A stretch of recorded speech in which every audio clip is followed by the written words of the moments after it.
the mafias of the sector to allow drug trafficking in the area. It became one of the most crime-riddled regions in the country. However, thankfully, it doesn't exist anymore. However, the Bronx still exists on Google Street View. Number 2. Mount Penglai. Have you ever wished to live forever? Well, if you feel like going on a long journey, you may be lucky enough to find a place where your wish could come true. Mount Penglai is a mythical island that appears in both Chinese and Japanese mythology. However, it is referred to with a different name in Japanese mythology. In a legend originating in the state of Qi from the pre-Qin period, immortals live in Penglai Palace, which is located on the top of Mount Penglai. The mountain is often said to be the base for the 8 immortals and the illusionist Anki Shen. The 8 immortals are a legendary group. Each immortal's power can be transferred to a vessel, and they can grant life or destroy evil. Most of them are said to be born in the Tang or Song dynasty, so within the 600s to the 1200s. Everything on Mount Penglai appears to be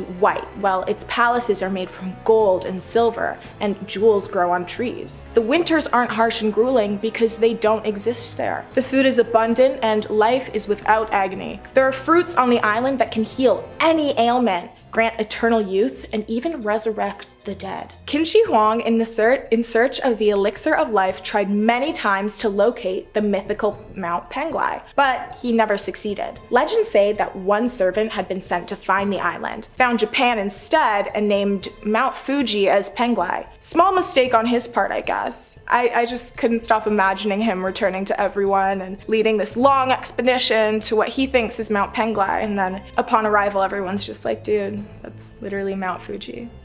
Many theories as to the actual location of the mountain have been recorded, including Japan, Namhang, Jeju-do, south of the Korean peninsula, and Taiwan. A place called Penglai does exist in Shandong, but its connection is claimed to be the site of departure from the island, opposed to the island itself. Chung Huan, a Joseon period geographer, associated Mount Penglai with Korea's Mount Kumgang. While the island has no reports of ever being located, many believe that it is true, and that if you are in times of extreme crisis and need honest help with no bad intentions, you may just be lucky enough to find the island yourself. Number 1. Atlantis. I don't think anyone could do a mysterious island video and not include Atlantis. As well known as it is, there are actually a lot of little known facts behind the origin of the legend of Atlantis. I mean, just to start, the legend of Atlantis was made by Plato, the Greek philosopher. The story was supposed to be an allegory to comment on the hubris of nations. In the story, Atlantis is a naval empire that ruled over all western parts of the known world. After an unsuccessful attempt to conquer ancient Athens, Atlantis fell out of favor with the deities and was submerged into the Atlantic Ocean. In ancient Athens, though, most people viewed this story as fictional or myth, but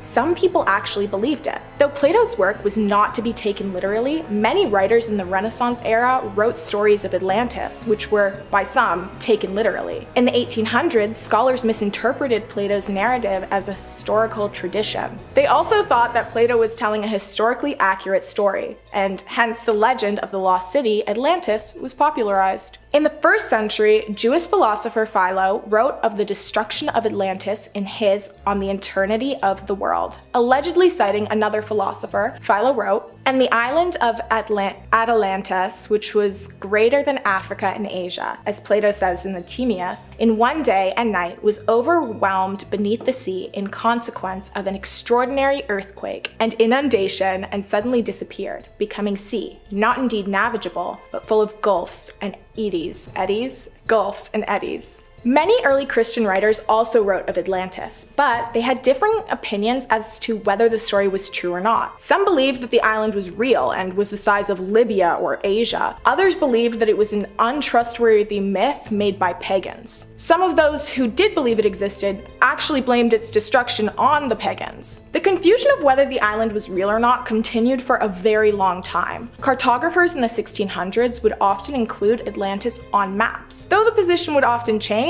it was still on the maps. Atlantis has definitely been the most famous lost island, seeing as the debate surrounding it has been going on for thousands of years. No one is quite sure whether it exists or not. I mean, some will say no, it definitely does not exist. But to them, I say, Shush, for you have not seen it with your own eyes. In at 5, Kazakhstan pentagram. It's no surprise that this picture freaked people out when it surfaced on Google Maps. It appears to be a pentagram etched into the ground in a desolate area of Kazakhstan. Lysychovsk is the closest city to the land, and even that is 12 miles away. There is no life, so who created the symbol? Well, of course, theorists have pointed the finger at aliens and cults, of course. Perhaps an alien has marked its territory and is preparing for return later on in the future, or perhaps even a cult is holding satanic rituals out in the vast deserted land. Well, before we get too out of control with theories about the pentagram, archaeologist Emma Usmova told Life Science, I quote, "It is the outline of a park made in the form of a star."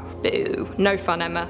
Are we sure it's not something more sinister? I think it is. In at 4, convict on the run. I think we can all agree that this is the last thing we want to see on Google Maps, especially if you discover it's in your area, which is exactly how South Africans felt after this gem popped up on Google Maps, which seemingly shows an escaped convict running down the desolate looking road. Now, there are theories about this picture, as many were quick to point out that the orange jumpsuit is more fitting with an American prison instead of a South African one, and that instead he may actually just be a municipal worker, as they are known to wear orange as part of their uniform. But that still begs the question, why is he running? Why is he alone? Why is the picture just so damn terrifying? I don't know about you, but my money is still on escaped convict. In at 3, bird people.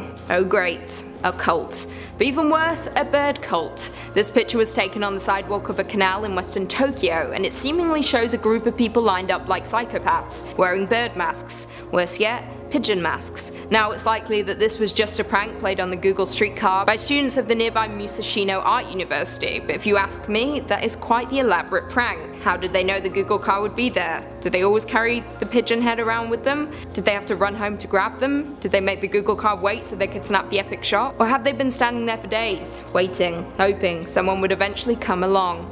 Cults. Coming in at number 2, Ariel Castro's blurred out house. Now, to begin, Ariel Castro was an absolutely disgusting person, as evil as they come. Back in 2002 to 2004, he kidnapped Michelle Knight, Amanda Berry, and Georgina Gina. Number 5, the Island of Dolls. Nestled within the waterways just south of Mexico City lies an island veiled in a chilling mystery, the Island of Dolls. It is a place that resonates with an eerie atmosphere that sends shivers down the spines of those who dare to venture there. It got its name from, well, all the dolls just hanging around on the island, which is so creepy. The Island of Dolls owes its spooky reputation to a tragic legend that took root decades ago. The story goes that a reclusive man named Don Julian Santana once inhabited the island. One fateful day, he stumbled upon the lifeless body of a young girl floating in a nearby canal. Haunted by this grim discovery, and reportedly tormented by her spirit, Santana began to collect discarded and broken dolls from the canals and garbage dumps. As if driven by an inexplicable force, Santana hung these disfigured and weathered dolls from the trees and structures that adorn the island. Each doll, with its hollow eyes and decaying limbs, became a haunting sentinel, a tribute to the spirit of the lost girl, and a manifestation of Santana's obsession to protect against malevolent forces. Over the years, the island transformed into an unsettling amalgamation of youthful innocence and twisted horror. Countless dolls in various states of decomposition dangle ominously from branches, fences, and makeshift shrines. The air resonates with a cacophony of whispering plastic, swaying gently in the wind and casting eerie shadows upon the island's murky landscape. Anyone lucky enough to find the Island of Dolls are met with a startling attack on the senses. Dolls with vacant stares seem to follow your every move, while the creaking of their plastic limbs evokes an unsettling symphony. The rustling leaves and distant echoes only amplify the feeling of being watched by unseen eyes, and a pervasive sense of unease settles in like a thick fog. I don't know if you guys have ever seen Chucky, but I personally am never going to that island. Like, ever. In a world captivated by the digital and the predictable, the Island of Dolls stands as a testament to the enigmatic and the unknown. Google Maps may lay bare the streets and landmarks of our world, but this haunting isle remains shrouded in the shadows of its own haunting past. Next, at number 4, Dracula's Castle. Perched high upon a rugged hill in the heart of Transylvania, Bran Castle stands as a timeless sentinel of history, mystery, and folklore. Its jagged stone walls loom like the teeth of a beast, casting a grand silhouette of a starved monster. Better known as Dracula's Castle, this imposing fortress has captured the imagination of generations, spawning theories as to what its origins are, who resides there, and its purpose.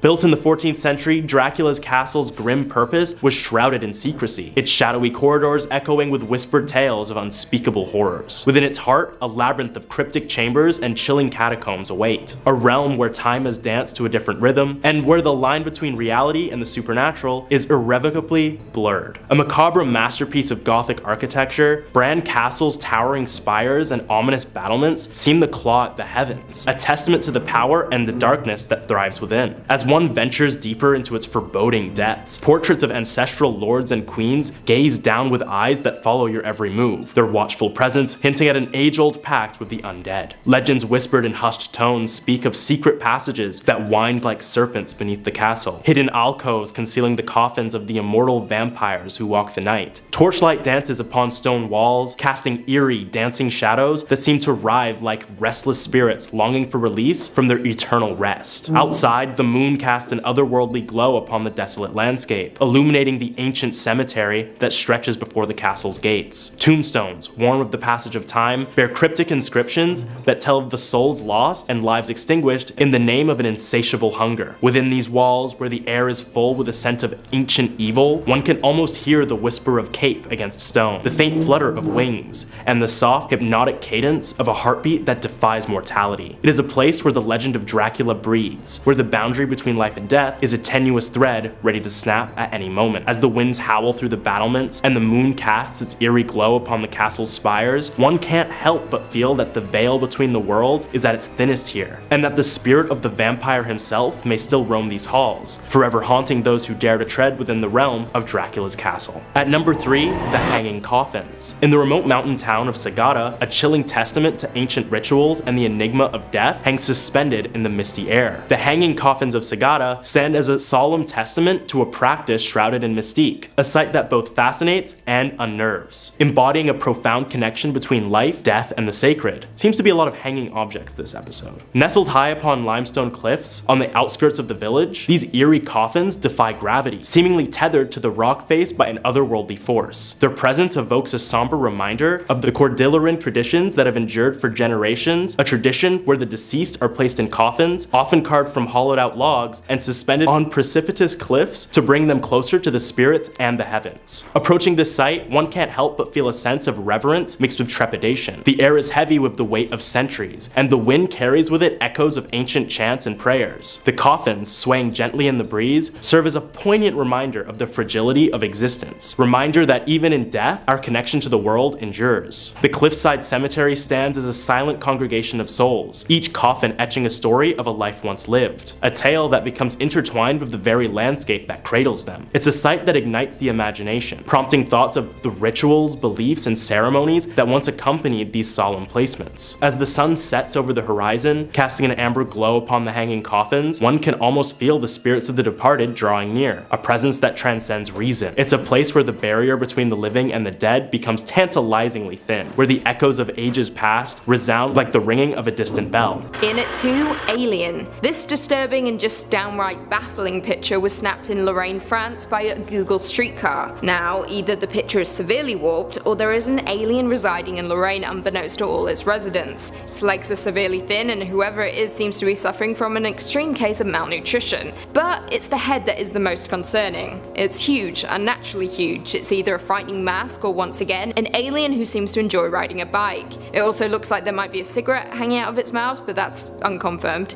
Again, could be seriously warped picture, but I'm going with Alien. Definitely Alien. And lastly, in at number 1, Road to Hell. Perhaps not the most visually terrifying, but is by far the most emotionally terrifying. Here we have the Road to Hell, apparently captured by Google Maps in California. This picture shows us the road to hell, and the end of the line sign that is seemingly warning us from going any further. I mean, why would you? The road literally says hell. Now, we all have our beliefs, heaven, hell. Whatever you choose to believe in is up to you. Personally, I'm a strong believer in reincarnation, but that's just me. Where's the street sign for that? Now, I'm sure this road isn't leading to hell, but the picture is haunting nonetheless. Perhaps this is the confirmation all you flat earthers need. What's beyond the sign? Does the world end? Will you fall off and into oblivion? Or will the road continue on into a town? Perhaps it's called hell. We just don't know. Number 5. Fata Morgana Land. Fata Morgana Land was found in 1907 by J.P. Koch and Age Bertelsen. Age Bertelsen was a painter and J.P. Koch was a captain, explorer, and the uncle of Loge Koch, who we will get to know in just a second. The two men found the island just off the northeastern coast of Greenland. The sighting of Fata Morgana Island occurred during the 1906 to 1908 Denmark expedition, which was led by Ludvig Mylius Eriksson. Many more actually claimed to have seen the island as well. Fata Morgana was also spotted by Loge Koch in 1933, 26 years after its initial alleged sighting, while Loge was flying over the area. It was sighted again from the air by Peter Freuchen in 1935, and again in 1937 by Ivan Pappinen.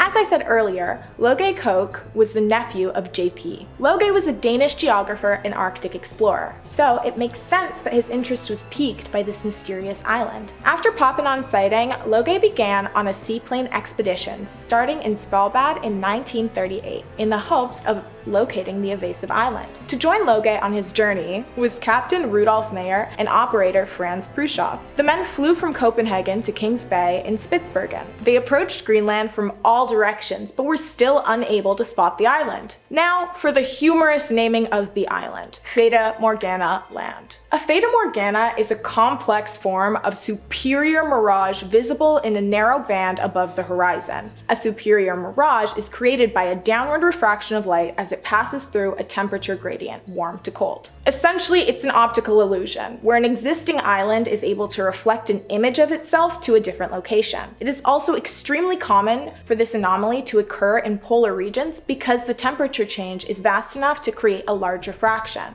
The island that Fata Morgana Land is an alleged Fata Morganas of is called Tobias Island, and it's located about 70 kilometers from the northeastern coast of Greenland. Number 4. Island of Demons. The Isle of Demons, or Demon Island, is said to be located near Newfoundland, Canada, and is generally shown as two islands. The island first appeared on maps in the 16th century, but disappeared in the mid-17th century. It was believed that the island was filled with demons and wild beasts which would attack, torment, and harm any ships that were bold or foolish enough to travel near it. Also anyone who was even cockier and tried to actually go onto the island itself. In the mid-1500s, a French noblewoman was accused of having an affair with a young man on her ship, and she was left on the island with the man. It was believed that the Isle of Demons was the site of their abandonment, and many people claimed to have actually seen the pair on the island. The story has been told by poets, writers, historians, novelists, and musicians over the years,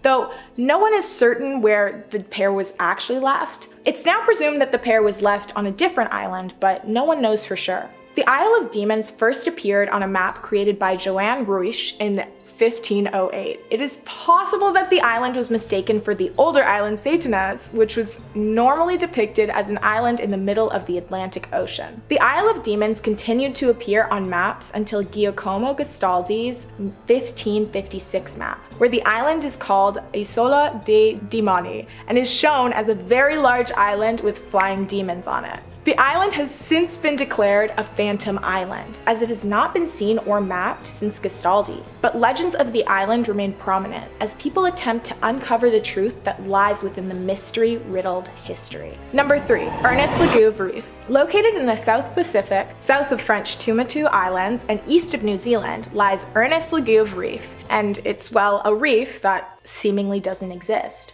In 1902, the reef was first reported by the captain of ship Ernest Lagouve. He described it being about 100 meters long, with another reef very close to it. The same year, it was also reported in the Paris Notice to mariners. It is not clear whether the captain of the ship was the Ernest Lagouve, or if the ship that located the island was simply named Ernest Lagouve. In both 1982 and 1983, the reef was searched for but was unable to be found. The Ernest Lagouve Reef also referred to as the Ernest Lagouve Rock, is considered by some as the real-life approximation of the remains of the fictional Lincoln Island. The novel which Lincoln Island originates from places the remnants of the exploded Lincoln Island extremely near the location of the real Ernest Lagouve Reef. Lincoln Island was described as an isolated rock, 30 feet long and 15 feet wide, emerging barely 10 feet above the water. The formation was referred to as a reef several times after the fictional story's explosion of Lincoln Island. The similarities between the fictional island and the mysterious Ernest Lagouve Reef has definitely offered a lot of space for interesting theories to arise. Some believe that the fictional reef written is actually the explanation for the Ernest Lagouve Island. The uncertainty surrounding whether or not this reef exists has definitely subsided. Most people are now sure that it doesn't exist, but the previous sightings forced those with curious minds to take a second look. Let's take a trip to Japan for number 2, Scarecrow Village. In the hidden valleys of Shikoku, Japan, a village lies frozen in a paradoxical tableau of the eerie and the quaint. Nagoro, often referred to as the Scarecrow Village, exudes an aura of unsettling mystery, where straw-filled figures stand as eerie sentinels, guarding secrets that lie beneath the surface, their unsettling appearance striking terror into the hearts of passerbys and locals alike. Approaching Nagoro is like stepping into a nightmarish realm that lies on the fringes of reality. The scarecrows, twisted and contorted into eerie facsimiles of human life, populate every nook and cranny of the village. They leer from windows, hunch over fields, and gather in unsettling congregations as if in some twisted ritual. Their presence is suffocating, a constant reminder that in Nagoro, there is always someone or something watching you. In the fading light, the scarecrows take on an eldritch quality, their straw forms casting elongated, contorted shadows that writhe and twist like tortured souls. And as night descends, a sense of impending doom envelops Nagoro as the simulacrums of straw disappear into the darkness. And trust me, when you're in Nagoro, it's a whole lot scarier not to see them than to see them, because even if you can't see them, they can see you. Nagoro, the Scarecrow Village, beckons to those who seek to pierce the veil between the mortal and the malevolent. It is a place where the mundane has been transmuted into something sinister, where the boundary between life and death is a fragile barrier ready to be breached. Number 1, the Catacombs of Paris. Beneath the bustling veneer of Paris's grandeur, a sinister underworld waits to ensnare those who dare to venture into its Stygian depths. The Catacombs of Paris, a subterranean labyrinth woven with the threads of history and the shadows of the departed, beckon with an alluring yet chilling embrace, an invitation to confront the enigma of mortality itself. Once echoing with a cacophony of quarrying, these catacombs devolved into a sepulchral sanctuary during the late 18th century, a haunting solution to Paris's overflowing cemeteries. They became a grim receptacle for the bones of the long forgotten. Descending into this Stygian abyss is akin to stepping into the yawning maw of the abyss itself, where time has been swallowed whole and the air seems to pulse with an otherworldly heartbeat. Illuminated by mere feeble torchlight, the catacombs reveal a ghastly tapestry of the dead, an intricate symphony of stacked bones and skulls that form eerie patterns upon the walls. The corridors, lined with the remnants of countless lives, are a spectral testament to humanity's ultimate fate, a silent congregation that lingers on the precipice between the world of the living and the realm of the lost. Amidst the chilling silence, an infamous tale whispers through the catacombs, a story that has woven itself into the fabric of the labyrinth itself. The Philibert Asper incident tells of a daring cataphile, a catacomb explorer, who vanished without a trace within this subterranean maze. His torchlight flickered out, his voice was swallowed by the darkness, and his footsteps vanished into the abyss. Despite extensive searches, his fate remains a haunting mystery, a cryptic riddle that the catacombs themselves seem to guard with an eerie resolve. As you traverse the subterranean passageways, a chilling resonance permeates the air, the echoing whispers of souls long departed, their murmurs a cryptic riddle that teases the fringes of your perception. The oppressive atmosphere seems to bear witness to the weight of the secrets entombed within, leaving you with an unsettling sense of being watched by unseen eyes that linger just beyond the flickering light. The catacombs of Paris draw you into their depths, ensnaring your senses with an aura of morbid fascination. As you tread on the same ground that countless others have traversed on their final journey, a shiver courses down your spine, a spectral caress from phantoms of the past, a reminder that mortality's grip is inescapable, and that the boundary between life and death is a mere veil that flutters in the darkness. Emerging from the catacombs, you carry with you the weight of an experience that defies explanation, an encounter with the mysteries that lie beneath the surface, a communion with the souls that linger in the shadows. The catacombs of Paris beckon, a cryptic siren's call that invites you to traverse the threshold into the unknown, to embrace the darkness that resides within us all, and to confront the mysteries that dwell in the subterranean depths of the human psyche.